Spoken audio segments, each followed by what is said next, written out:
حج کے مہینے معین ہیں جو معلوم ہیں، تو جو شخص ان مہینوں میں حج کی نیت کر لے تو حج کے دنوں میں نہ عورتوں سے اختلاط کرے، نہ کوئی برا کام کرے اور نہ کسی سے جھگڑے، اور جو نیک کام تم کرو گے وہ اللہ کو معلوم ہو جائے گا۔ اور زاد راہ یعنی رستے کا خرچ ساتھ لے جاؤ، کیونکہ بہترین زاد راہ پرہیزگاری ہے۔ اور اے اہل عقل، مجھی سے ڈرتے رہو، اس کا تمہیں کچھ گناہ نہیں کہ حج کے دنوں میں بذریعہ تجارت اپنے پروردگار سے روزی طلب کرو۔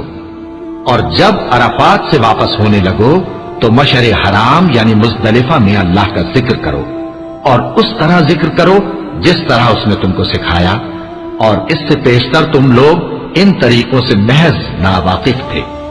پھر جہاں سے اور لوگ واپس ہوں وہیں سے تم بھی واپس ہو، اور اللہ سے بخشش مانگو، بے شک اللہ بخشنے والا ہے، رحمت کرنے والا ہے۔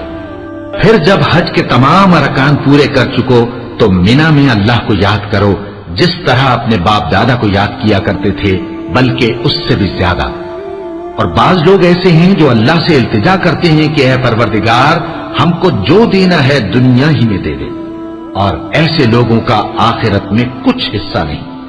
اور بعض ایسے ہیں کہ دعا کرتے ہیں کہ پروردگار ہم کو دنیا میں بھی نعمت عطا فرما اور آخرت میں بھی نعمت بخشیو اور دوزخ کے عذاب سے محفوظ رکھیو۔